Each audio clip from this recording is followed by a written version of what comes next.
Hello, happy Friday. I am currently in Dallas, Texas, but here I am to talk to you about what it means to optimize. So, for our first optimization problem, we're going to frame it like this. There is a group of people who design cans. They are called the Can Designing Society. Very fancy people, specific grad school for designing cans. You have cans of soup, you have cans of beans, lots of things come in cans, and these people think about how to design the best can for your specific need. So you are invited to join this society, and a company approaches you, and the company says, I want a 1 liter oil can. And I want it shaped like a right circular cylinder. That way it fits in nicely on the shelves and it looks like a normal can, because people like things that they're familiar with. But because I don't want to spend too much money, I would like to have a can that uses the least amount of material. So stop and think. If this is your problem, what are you optimizing for? Optimizing means we either want the most of it or the least of it. What are we optimizing for? Stop and think about it. A can that uses the least amount of material. We should be optimizing for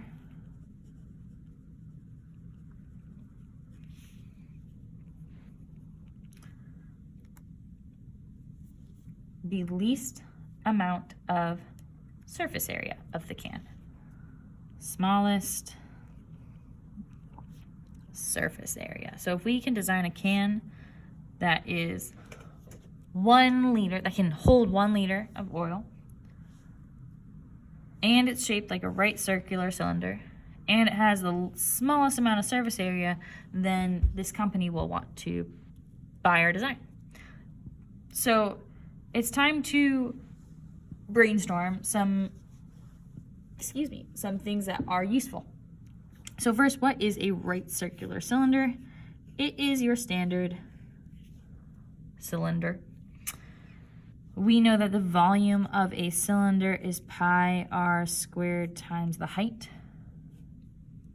More specific to this cylinder is it has to equal 1 liter. Now I'm going to rewrite that pi r squared times height. I'm going to rewrite this not in terms of liters, because I probably won't measure my radius and my height in terms of a liter, but instead I'd probably measure them in centimeters. So 1,000 cubic centimeters is equal to 1 liter. So I'll say that pi r squared is equal to 1,000 centimeters cubed instead. So that's a helpful equation. We also know that the surface area of a cylinder or the can is 2 pi r squared plus 2 pi r h. If you're not sure where this comes from, come talk to me next week. And this can get us started. Okay, so now that we have some information, we do need to go back to this goal, a can that uses the least amount of material. Now, we do need a caveat because cans are made of material. So it's not really just surface area, but there's some thickness. So because this is a mathematical model, we are going to, and the keyword here is model, it's not perfect, we are going to ignore thickness and say that the surface area is a good enough estimate. So we need dimensions, probably the radius and height of the right circular cylinder, such that make the total surface area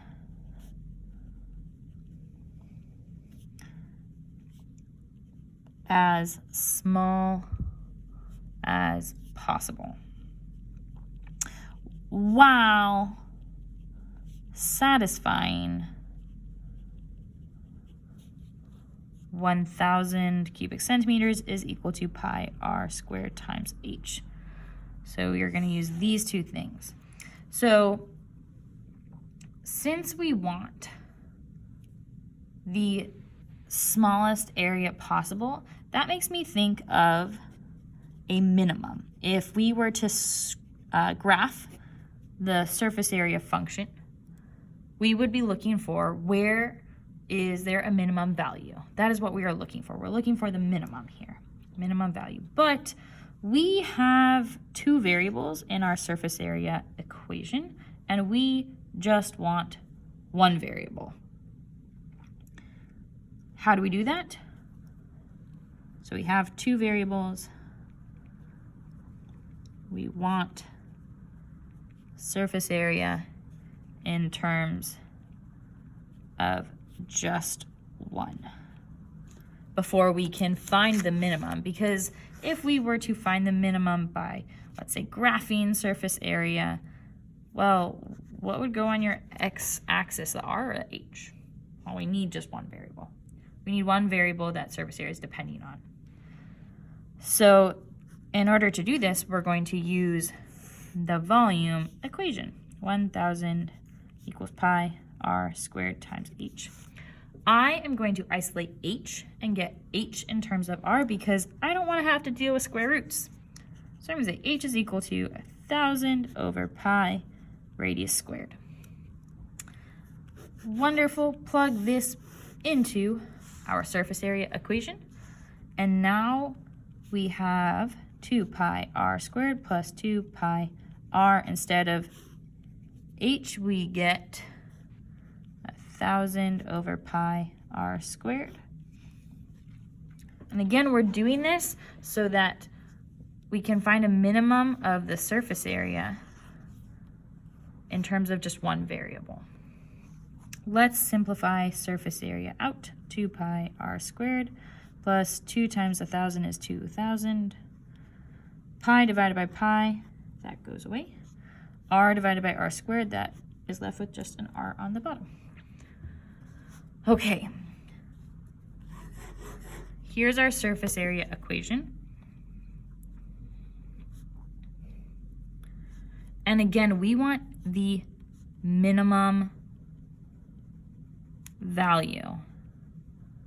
We spent a lot of time at the beginning of this unit trying to find minimum values of equations, of functions. Take a second to pause the video and think about how can you find minimum values? What tools from calculus do you have to find minimums?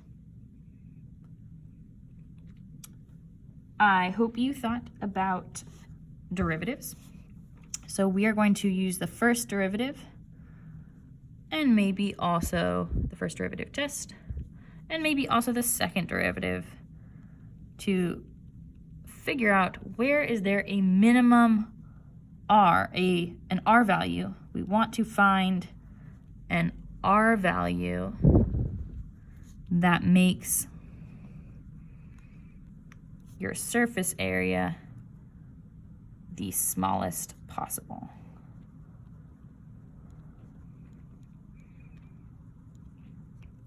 So the derivative of surface area with respect to our radius, because we're just in terms of one variable, is equal to derivative of 2 pi r squared 4 pi r. R is not changing with anything. Plus negative 2000 r squared. That's our derivative here. In order to find the minimum value, you want to set your derivative equal to 0, 4 pi r minus 2000 r squared. Algebraically manipulate. 2000 r squared equals 4 pi r. Multiply on both sides to undo that division. 2000 equals 4 pi r cubed. Lots of algebra here. Try not to skip any steps. Cube root, and we get the value of r that allows our derivative to equal 0. We still need to check, is this a max or min value? One way we could do that, so way number 1, is to plot this on a sign analysis and plug in values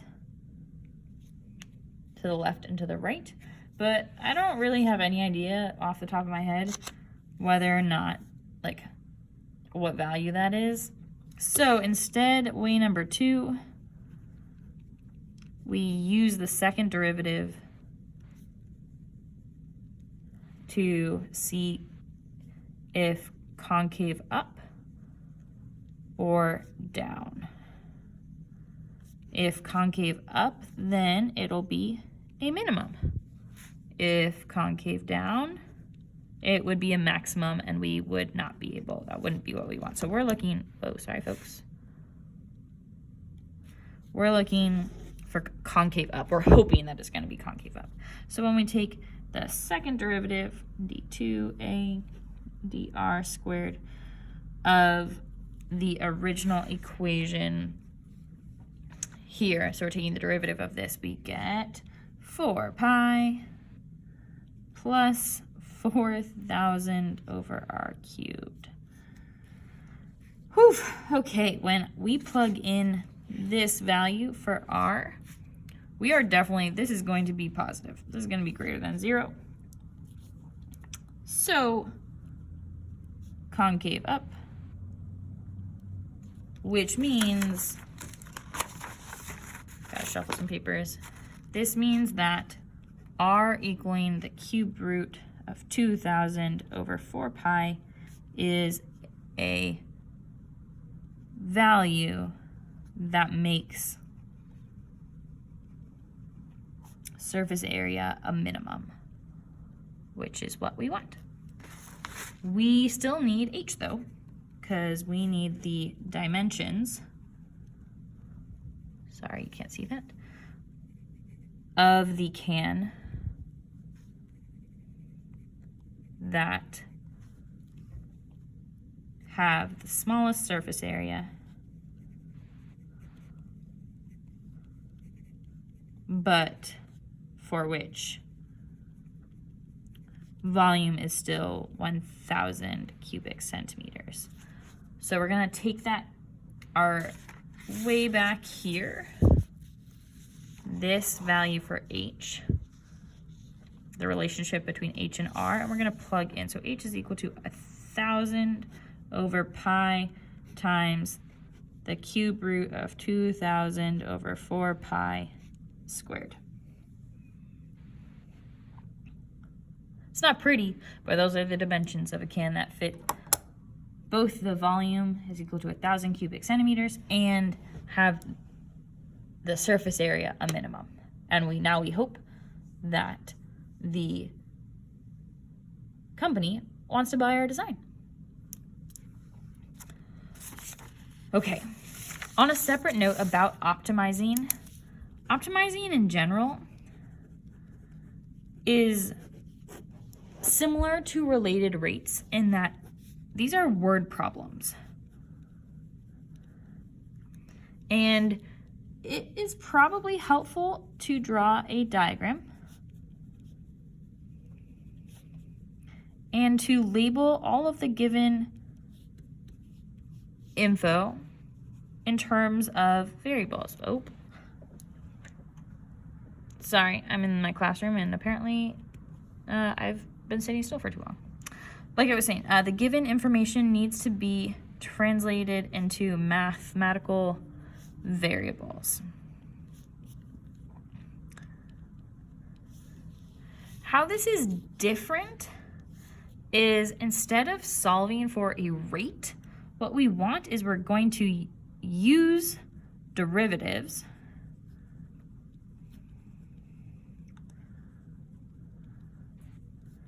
to find maximum or minimum values.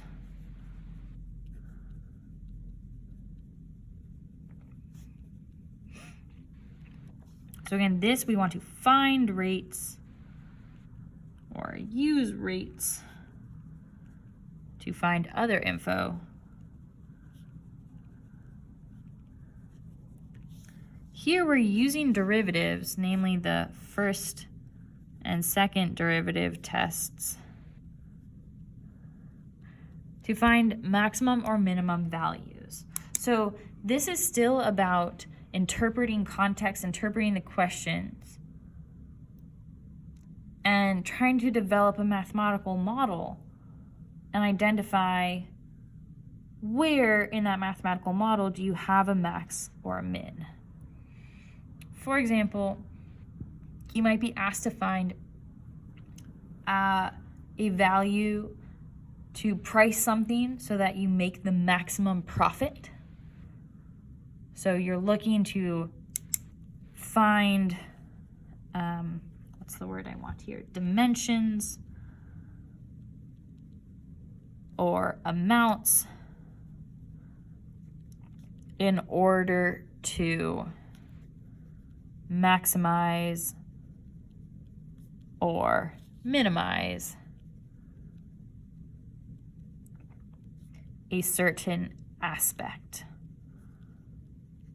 So, for example, we don't want to have to walk far. So where should you park your car so that the amount of distance you're walking between point A to point B is minimized?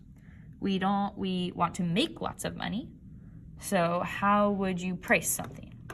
Or you don't want to spend lots of money. So which company should be the one that you go for? We don't want to have to use lots of materials. So we want to minimize for surface area. But we want to maximize for volume because we want lots of delicious beverage inside the bottle you're designing. Or maybe whatever's inside your bottle is actually really expensive.